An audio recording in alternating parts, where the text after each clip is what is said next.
Chris. What's normal is what you define yourself as being.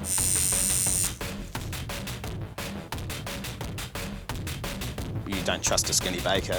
You know, you don't trust a tattooist with no tattoos. These days it seems like everyone's got a tattoo. I mean, I got my first one when I was 17. I used them to map my journey through life. But for Andy, tattoo art transformed his life.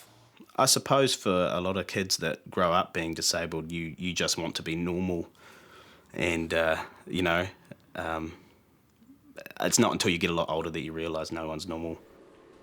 Andy Swarbricks was born with Perthes disease. Although it's kind of hard to see, it's a disability that affects the hips. It changes the shape of the top of your femur, where it fits into the socket of your hip. There's something wrong with my knees as well. Several different things wrong with my lower spine. I've got extra 1.5 vertebrae in my back and between my shoulder blades, which sort of accentuates the S-curve of my spine a wee bit more. I'm a lot shorter than I should have been, but you know, that's just not really disability. Doctors tried to lengthen his legs in a complex operation when he was 12. There were unexpected complications and it turned foul.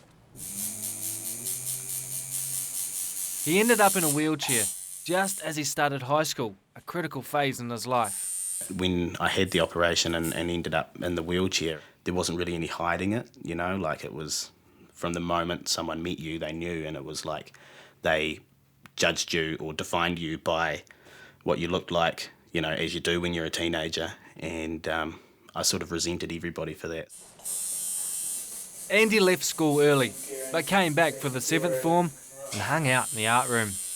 I always wanted to be an artist or an illustrator, but and that's always something I wanted to do, but it was always like a dream rather than reality. There was no set path, like I couldn't go and get a job.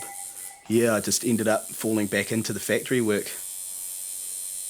I'm just trying to get in all the framework, and then after that I'll come in and reshade the whole lot. Cool, that sounds awesome. However, his passion for drawing got him off the factory floor and into a tattoo studio. I was drawing on the back of the quality control forms rather than filling them out, so I ended up making an awful lot of product that was substandard, and I ended up getting fired from there. So I had the design for my tattoo, all drawn up on the back of a quality control form, and then I forgot to take it in when I went to book in the tattoo, so I asked him for some drawing materials, and just drew it in front of him.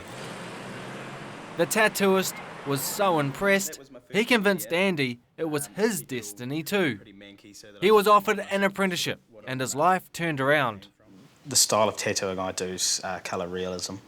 That one there was my first realism one. Oh, yeah.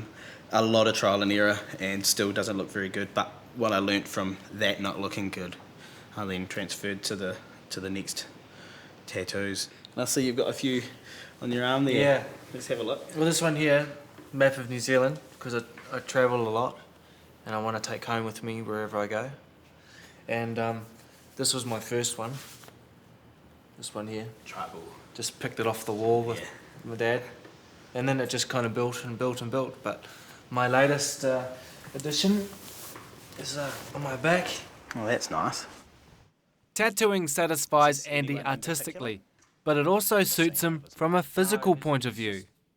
It's really good from the fact that it's mental stamina that this job requires. I need to maintain a really high level of concentration.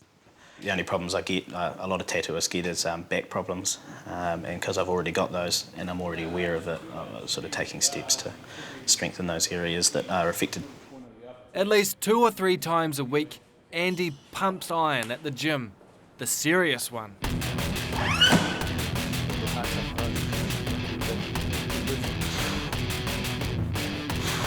As you can see, as he lifts, Andy's back arches. It's his disability, but it's actually an advantage. Yeah, the extra vertebrae give me that extra curve in my spine so that my chest pokes out a lot more than it probably would on somebody who is able-bodied. So as I bring my chest out, it's less of a distance to bench. At school, Andy wasn't involved in any sport, but now he's deadly serious. He's got his eye on a national title. Start. Press. Break. Whoa, dude. How much weight was that? Eh? How much weight was that? 140 kgs. 140 Kilos, kilograms. yeah. That's twice me. Yeah. Yeah. Twice me too. Oh, mate, do you want some chalk? Spits for real, man. Beefcake.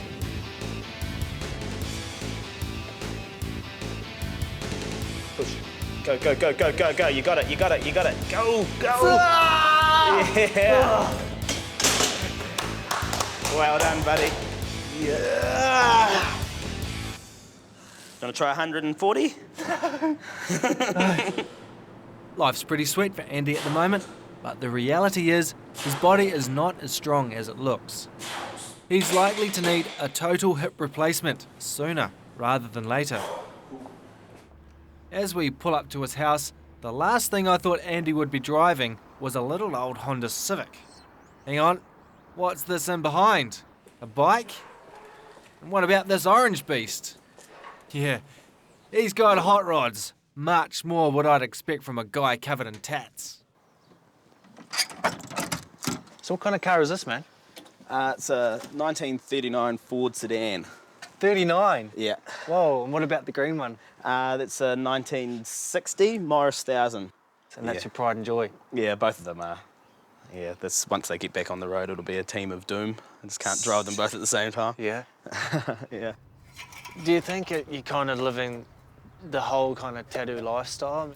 Yeah, for me, I was like this before I started tattooing, and tattooing's just a bonus on top of it now.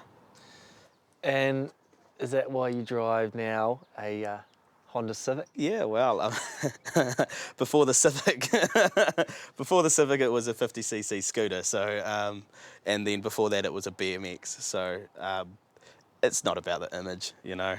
I mean, it doesn't matter what I drive. Interesting. As he's got more comfortable with himself, he's turning mainstream. Not that he'd admit it.